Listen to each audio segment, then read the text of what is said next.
Welcome, sales team leaders, to STEAM, Corporate Managers STEAM Room online. And today we're going to be discussing something you should be doing on a monthly basis that should really, even though we're now talking to you toward the end of the month, there's still time to do it. But normally you would be embracing this concept from about the 20th of the month, as crazy as it sounds. Many of you would know that when I've talked to you about making the move in sales team leadership, that it's essentially about patience and foresight. It's the same situation that we want to promote with our salespeople in their autonomy around their productivity, and that is to move away from a reactive disposition with their clientele and move into a proactive space where they are controlling their productivity. And I've said this 1,000 times before, progressively. So we want to have a situation where they are progressing up and you are moving forward in a whole range of ways, not just professionally, but in your professional capacity, but in your productivity, in your life space, just about everything. You want that to be in order. And I know that's a very heavy cross to bear for all of us, but let's face it, you are the captain of the team. You are the rudder, if you like. You give all of these people in your sales team direction in moving forward. And you know, if it's left up to salespeople, if it's left up to the average human being, sometimes if it's left up to the sales team leader, we unfortunately hope for good fortune to come our way. And this is where you hear a lot of talk around good month, bad month. Make no mistake, the resultant good month, and of course, if you want consistency, if you want to avoid that disastrous 1 in 4 syndrome, which I've spoken about many times, I don't have time to fit that into this recording, but I'll just talk about it quickly. This is where, you know, you've got 4 focal points. The first one being prospecting, the second being listing of properties, the third being managing expectations of the owners around those properties, and then of course the fourth is selling them. Well, you know, we all know the grind that we go through with prospecting, and we constantly forget. And I'm always articulating the one ball that you cannot afford to drop at any point in time is the ball of prospecting. You throw lots of other things in the air and they can drop from time to time. But, you know, and again, you've all heard me say that I would, no doubt whatsoever, list a property over bringing one to a point of unconditional and exchanging it, as crazy as that sounds. But I know that, you know, there's always another buyer for a property. So if a deal does go south while I'm listing a property, so be it. But there's rarely a second chance with a seller. So for me, the addiction, if you like, the thing that I'm most focused upon is that GML, which you hear me talk about so very, very often. Get more listings. Obviously, this doesn't apply to recruiting. That would then be an acronym for get more losers. And I'm sure that many of you have had experience with losing salespeople. But why do I bring that up now? Well, in the context of their productivity and their progression, quite often I think that they can be vindicated in that it's not necessarily their fault. Sometimes they're just not getting that lead. They're not receiving that leadership that they need. You know, it starts at the top. If you're not giving, or you're not putting an imposition on your team to set objectives and to then set tasks that are fairly onerous, that are definitely tasks that they have to be accountable for moving forward, then you are kind of planning for chance. And chance, as you would no doubt know, often deals more failure than it does success. And even if it does deal some success, sometimes it's not the exact success you wanted. So you've got to actually figure out the destination. It's the same thing that I say to salespeople when they come to me for assistance. In fact, before I got onto this recording, I had a conversation with someone from West Australia, and they're saying to me, what do I think they should do in and around training. I said, hey, you need to tell me the destination. If I tell you your destination, if I fixate on that destination and I give you all those plans associated with it, then all you're doing is working towards mine. And this brings me to the first piece of attention. So how do we actually set a planning meeting up? Well, there's lots of homework that you as the sales team leader need to be doing, usually from about the 20th of the month. Again, and this is another point that I want to make, please don't go when we give you all these little instructional tools, we hand them to you, and you go ahead and set a planning meeting up. Please don't go out there thinking you're going to get it right the first time. This is no different to a skill that I often share with salespeople, and that is a skill of goal setting. You know, everyone says everything from I get the goals in my head and I'm pretty sure I know what I want. But, you know, in action, when they're out there doing this stuff, they're kind of at the mercy of the market. They use the condition of the market and what it's doing is excuse. They give chance and excuse what the competition might be doing. All of this becomes superfluous. And especially in the face of adversity around COVID-19 at the moment, you know, you can embrace this one or two ways, and you've got to rally the troops around this. We can sit and wait for the storm to clear, which looks like it's going to be there for some time.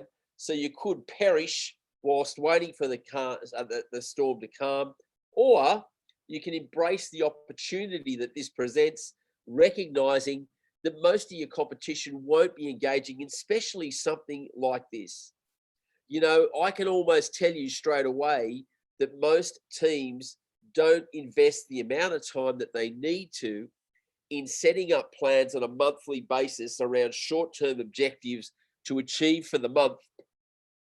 And because they fail to do this and leave it to chance, and because your competition might be doing this, this in itself creates an opportunity. Because whilst they're sitting around moaning about what's not working, you're getting things right. Never forget this, people. Never forget this, leaders. Whatever you focus on grows. So if you as a leader focus on setting up good plans and giving good directions, then that's what you'll do. If you focus on waiting for your salespeople to deliver good productive results progressively, well, then you'll be probably waiting a long time and you will get surprised. And I would often say, not necessarily nicely surprised. So what we're going to do is take this whole thing in our own hands. First thing you need to do is evaluate your current position. So it's no different. And I want you to recognize what we're about to share here now is not a sales meeting. The dissemination between the three meetings is fairly succinct. At the top level, you've got goal setting meetings. Now, you will hear some of this brought up in and around planning meetings, but essentially the whole goal setting meeting is quite informal. You do it once a year, perhaps twice a year for those people that are fairly strong on it, and it can even be moved into the quarterly space.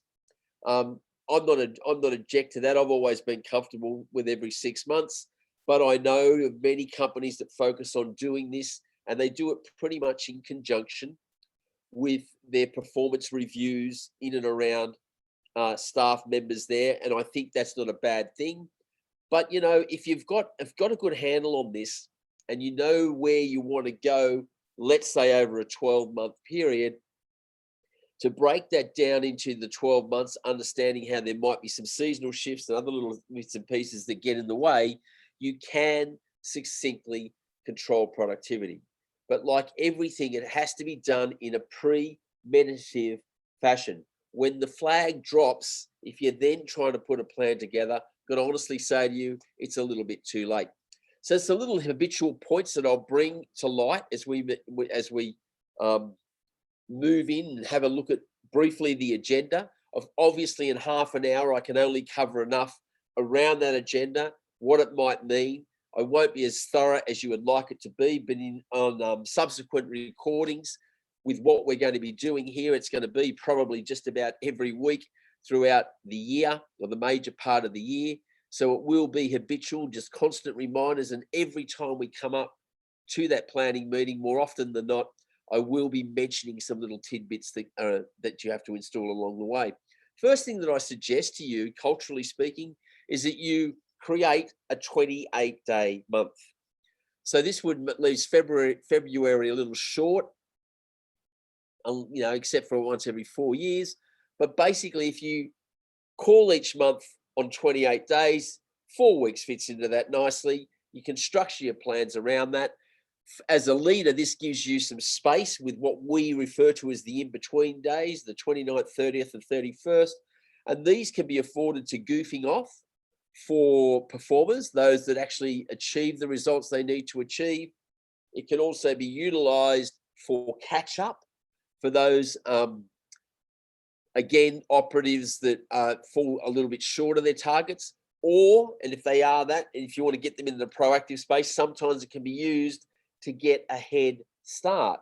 So if somebody the month finishes on the 28th, and one of your salespeople go out there and list 1 or 2 properties on the 28th, 29th, 30th, 31st, then they've got to jump on their numbers.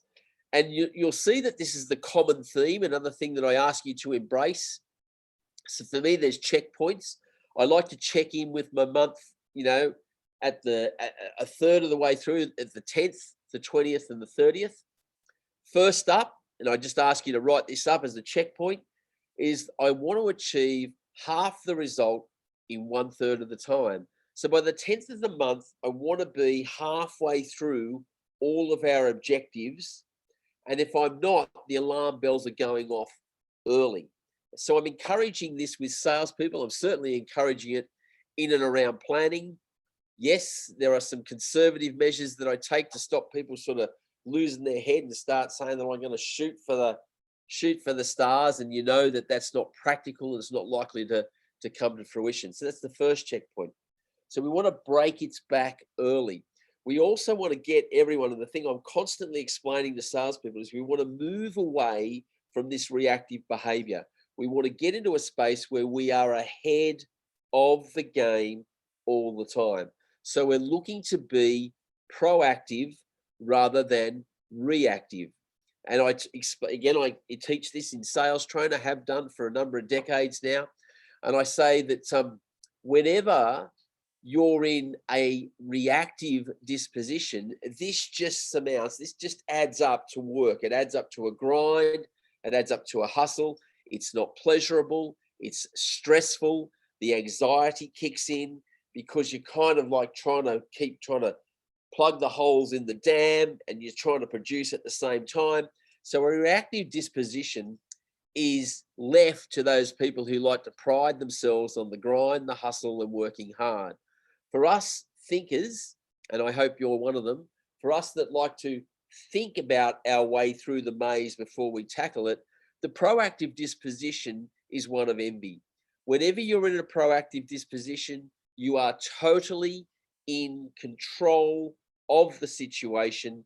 You are totally ahead of the game. You know what you need to be focused on. You know precisely what activities are going to add up to your goals being achieved. And this is the duck's guts. It's not work, it's a pleasure. That's when we talk more about our what we do for a living as a career. Yeah, when you're proactive rather than a job when you're reactive. It takes all of those things out of play, because if you're ahead of the game and proactive, if you're achieving the results you want to achieve, this obviously then equates to the fact that financially you're working well, you're ahead of the game there too. There's no stress factor in place. Money's not a problem. And with the abundance factor or the abundance mentality psych in play, you never feel pressured around fee. You don't feel pressured around concessions. From this platform, we can build so that we are securing marketing income coming in. We're not feeling threatened by the competition or otherwise. And again, I don't want you to look sideways. When you're setting up these plans, build them around the team that you've got, build them around what we need to flourish. To my mind, and I hope that you are writing this down, what's happening with the competition in my local area, for me, is about as of much concern as what's happening at the local dairy farm. Yeah, I'll study them for when I'm competing against them or I'm doing listing battles or otherwise, but I won't get envious around their disposition or where they are. I will covet the position of a player inside my marketplace. And I'm sure you've all heard me say this on countless occasions. I would much prefer to be a silent second than a loud first. And I'm sure all of you have had a taste of this from time to time when you sort of come up out front and you just rather to keep it all quiet. You're stoked, you're over the moon with this surplus of cash coming in, but you really don't need the accolade of being some sort of mini celebrity in the area. That's a complete nonsense. Most of this ideal has been crafted by agents that have never been in that disposition. They've never actually produced at high numbers. Quite frankly, they don't even know what they're bloody well talking about, to be honest. So, it's a classic case of those that can't teach. All right, so let's just pull this up on the screen. So we'll have a look at our agenda. So what you need to do roughly between this part of the month, so really from about somewhere between, I would have said, the 24th to maybe the 28th at the latest, you want to actually have this planning meeting. My preference is to have it around the 25th because I like to leave 3 days after that planning meeting before my month finishes, remembering that it finishes on the 28th, and then allow for those in-between days and everything else that goes with it. The more you get ahead of this game, the more strength you'll feel around how you're proactively controlling that environment favorably. So it's all working out well and you're on top of the game. Now, I've lost something. There it is. All right, so now you'll just see up in front of you the monthly planning agenda. And it's pretty straightforward. All of these documents are available to you. So first up there, we talk about the action plan. This is actually, don't ever, ever, ever run a meeting where you are not coming away from that meeting with a specific set of actions that have been appropriately delegated to all participants, all individuals there, and they're fully conversant with the accountability around fulfilling those actions so that as a whole, we achieve that objective. So there'll be loads of actions. That's why we've got 2 sheets there. There'll be another set plan on listings to get. I'm sorry that's, there you go. We just fixed that one. Listings to get or your active property seller sheets. You want an exhaustive list of this. Now, I will say this to you. I'll get to that just a minute on the agenda. You as the sales team leader want to turn up at that meeting and already have that 3 parts filled out. You need to be aware. There's a saying that goes like this. Again, I hope that if you're taking notes or mental notes or you're listening in the car right now, that you just don't forget this. The leader always knows. Don't ever allow one of your meetings to degenerate into a monitoring meeting, into a meeting where you've turned up and you're trying to seek information as to where we're up to, where we want to go. You need to go in there with a set agenda, with a clear understanding of where, as a leader, you are driving this ship. So you would quite simply, you would always have a 3 parts exhaustive list of everything that you can identify. Sure, if you get in there and you're told about a few more, that's not a big deal.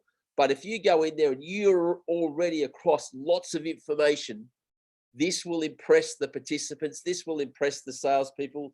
Once they know that you've taken a fervent interest, this helps readily with loads of accountability issues and everything else that might be moving forward.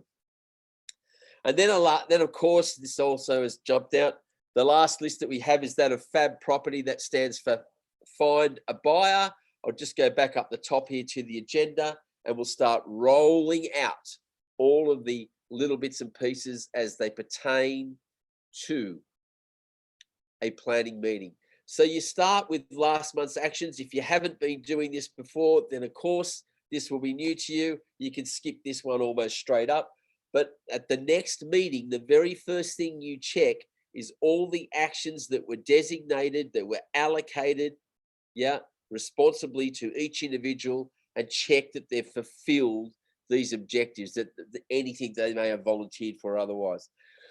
And that's where we start before we move into the next month. Anything that wasn't done, we then decide whether it is necessary to get done. It's not about trying to get anyone in trouble, but it is, if it pertains, if it's an integral part of why we've had some failings, then it does become important.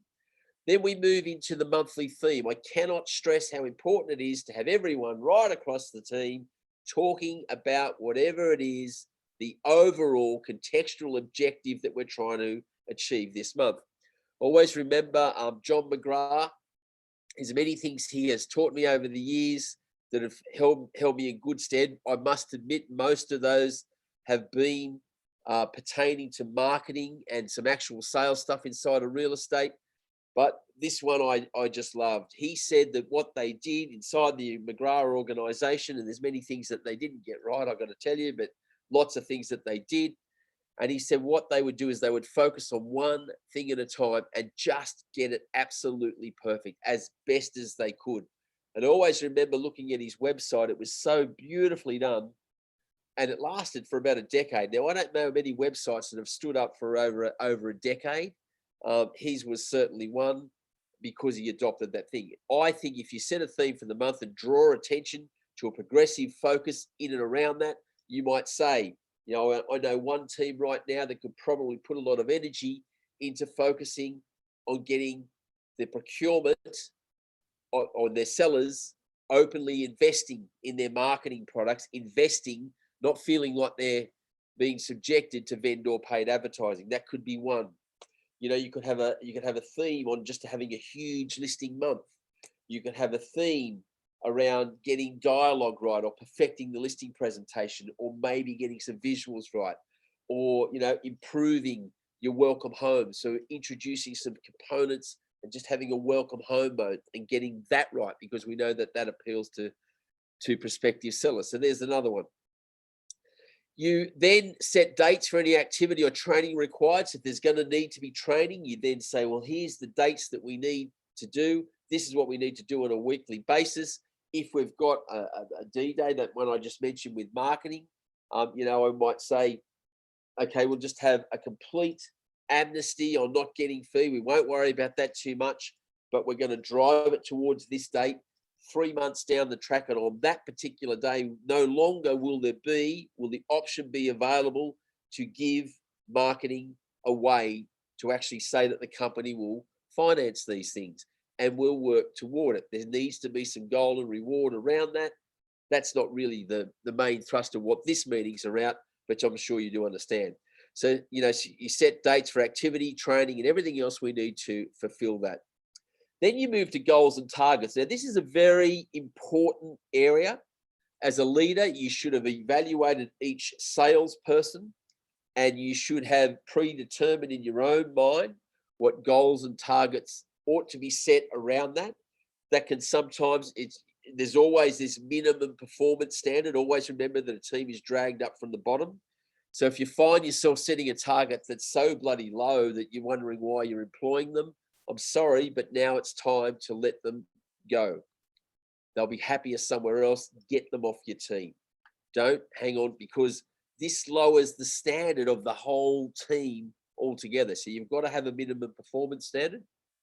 However, in determining goals, and salespeople may not be aware of this, there is a difference between a goal and a target. A goal is something that you just can't half do. It's mandatory. Goals, by their very nature, I like to think of them as being conservative. Whereas with a target, you can take aim at it, not necessarily hit it, but if you get close, everyone says, oh, well done, what a great effort. So to my mind, a target is aspirational and a goal is mandatory. So goals, by their very nature, need to be conservative. So I like to, if you like, anchor these to whatever we did the year before. If we haven't been around that long, then the month before. So if you've got someone that's on the way up, they're brand new, and you want to put them down for listings, and last month they did 2 and they've only been in the game for 2 months, well, at best I might put them again at 2, probably, most likely, but at best I might try for 3 or put it at 3, and then their target might be 4. But most likely I'd say that we just go, your goal is 2 and your target is maybe 4. So the goals are linked to past performance, which is benchmarked because they've done these numbers before. Whereas targets, they can be linked to the best month that sales operative has ever had, because these can be largely operational. So if I've got a salesperson, their best month ever is 8 listings, and they want to make their target 9, I'm fine. But if their goal, their number that they do consistently and the number they did last year in the same month was, let's say it was 3, so I might at absolute best, I might make it 4, but remembering it's mandatory, so don't allow a salesperson to write checks his ego can't cash or her ego can't cash. Yep. So you need to put that into place conservatively. So just remember that. So it says this: in individual listing sales and R2S goals are benchmarked on the same month the previous year. So there's the goals. Discuss aspirational targets measured against their best month ever. There it is. Says it straight out.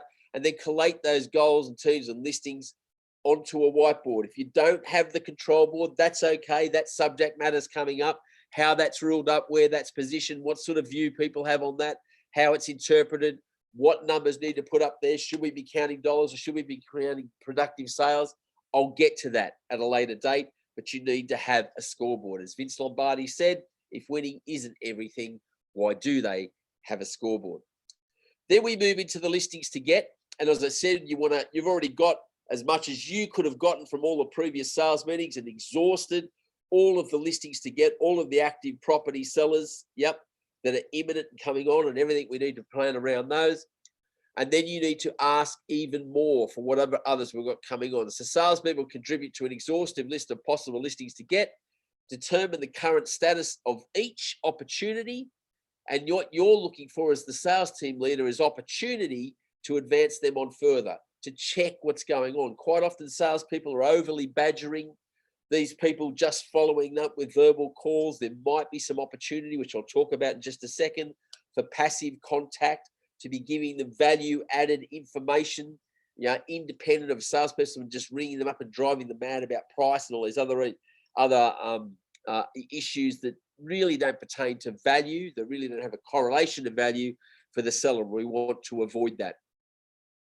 So establish reinforced product marketing mediums. I'll talk about this when we talk down the bottom in automation protocols, which is brand new, which we're developing now in and around Prospector 4.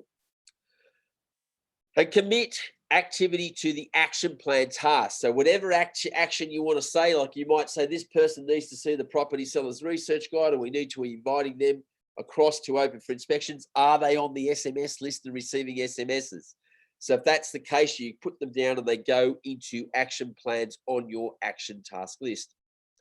Then with Prospector 4, we just check each of our protocols. So if you've got salespeople looking after designated precincts, this is the ideal opportunity for you to look at it. This is why you'll hear me talk about this at a later date. In our theatre of war, we have wall maps. We have drawing pins up there that are representative of our for sale signs, as opposed to, and sold signs, of course, as opposed to the competition and where they're located.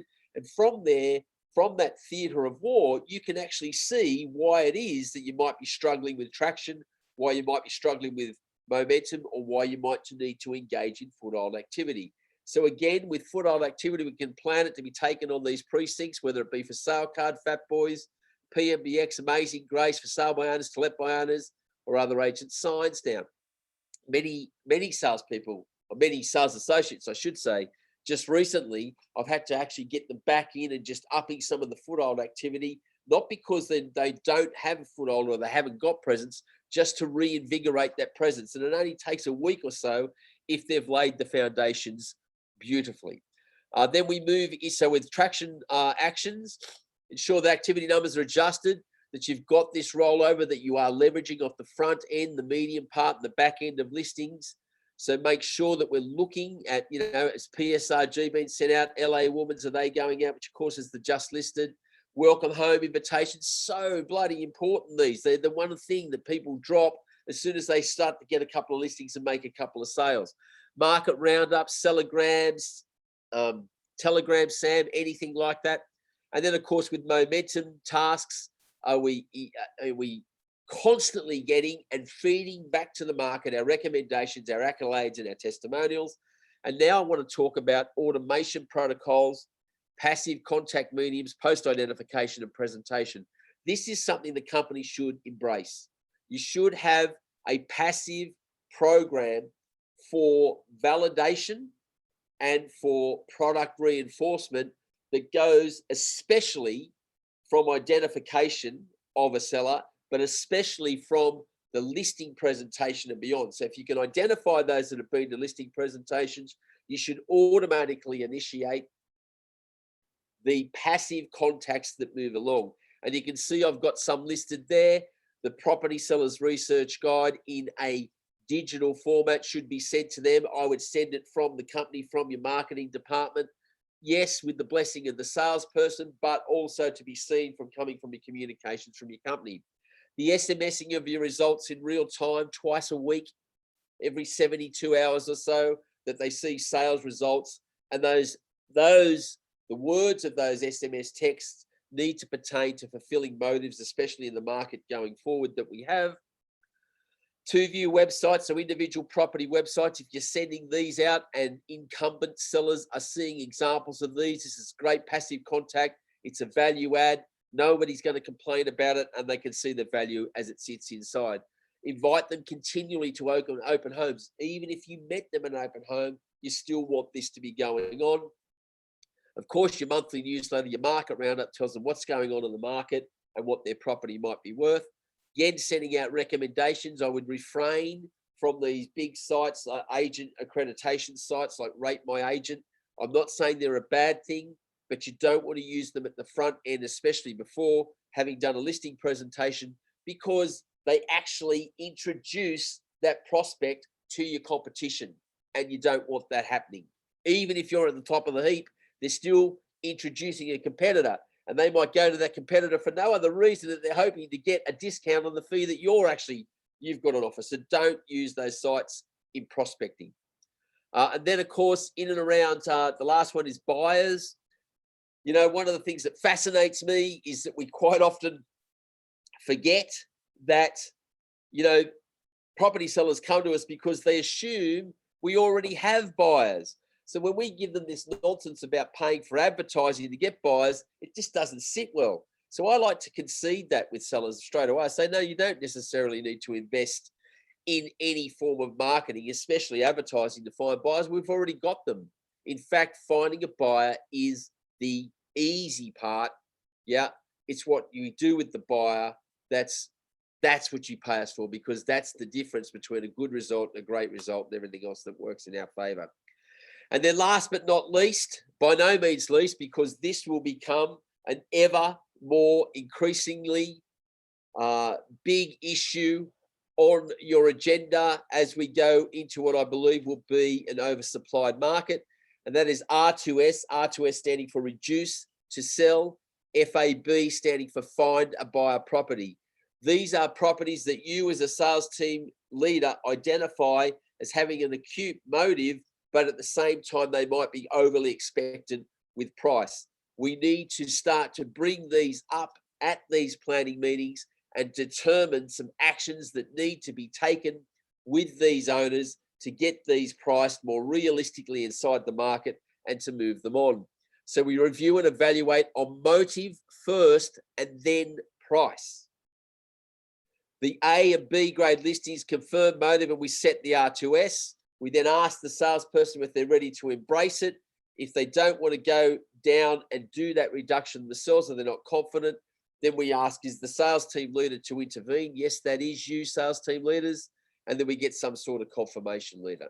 Now, your first 1 or 2 planning meetings, you might find that these will take you a good hour or so, in the same way this took me to present this to you, because I probably got sidetracked early in this presentation. I hope that you've found it interesting. but just start somewhere. Make sure that that planning meeting takes place no later than the 25th of each month, giving everyone time to set up for the next month. You'll find that you're moving into that proactive space beautifully, and everything starts to make more sense as you have the whole team in a proactive disposition, moving towards a predetermined goal, a worthy ideal, and in the controlled space. It's easy for you to run the accountability.